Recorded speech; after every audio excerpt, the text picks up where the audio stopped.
If you want to become a race car driver or play baseball, or build a house, and all of these things have been turned upside down by software. If you're in the coding profession, there's so many things that you can do, and you can pretty much pick and choose the course you want to be in. I think that you can start something in your college dorm room, and you can have a set of people who haven't built a big company before come together and build something that 1 billion people use as part of their daily lives is just crazy to think about, right? It's humbling and it's amazing. I have a really fun job where we build Polyvore, which kind of combines all my favorite things, so programming as well as fashion and art and design and shopping.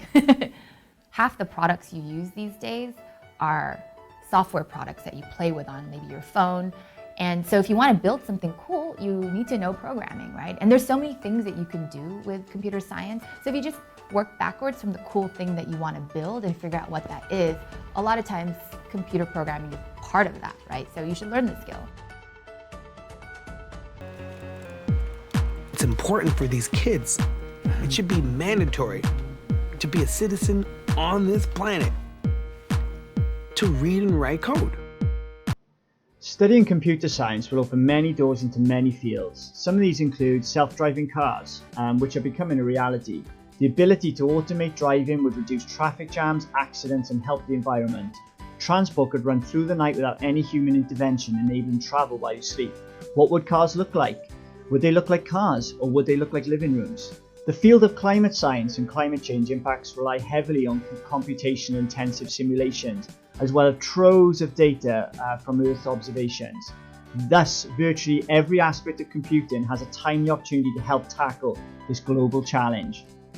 Robotics and autonomous systems are set to shape innovation in the 21st century, underpinning research in a wide range of challenging areas such as the aging population, efficient healthcare, safer transport, and secure energy. As of 2018, the computer games industry generated sales of $134.9 billion annually, which was over 3 times as much as the movie box office sales at the same time, which stood at $41.1 billion. The gaming industry is becoming less console reliant and more about cloud-based gaming. Would you like to be part of this? It's really exciting right now. The technology that we're developing right now is going to be used by your doctor in the next decade. When you come into the office and you're sick, the doctor is going to be like, all right, spit in this cup. And I will put it into this magic machine, which is a sequencer. And in an hour, I can tell you what you have or what's wrong with you. So if we're looking for a new virus, for example, we'll download a database of all the viruses that are known. And we'll search for, our sequence of interest against a whole database of all viruses. So you still need somebody to analyze the data. The computer is not smart enough yet. The world of logistics is moving fast towards warehouse automation that takes many forms, including machines and robots that aid workers with the process related to inventory and when it arrives at the warehouse until it leaves. Leveraging warehouse automation solutions can help warehouses increase productivity and accuracy, reducing the labour costs and improve safety. Within the space industry, the modern digital computer has been fundamental to the space exploration program.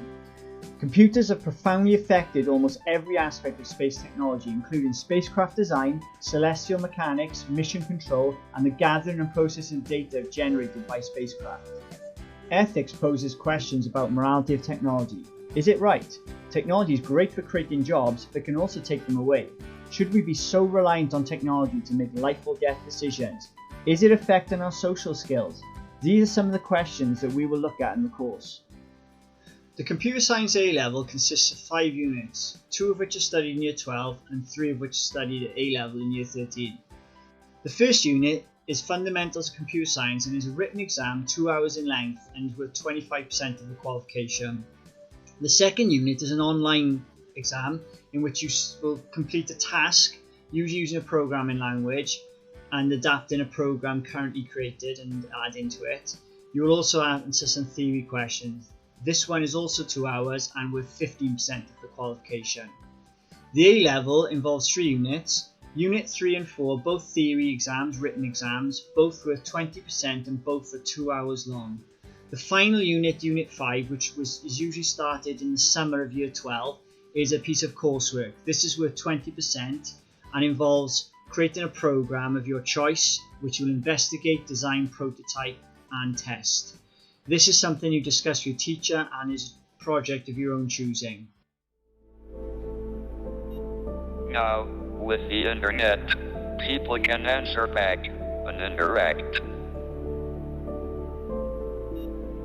In a way, the internet connects us all together, like the neurons in a giant brain. With such an IQ, what won't we be capable of?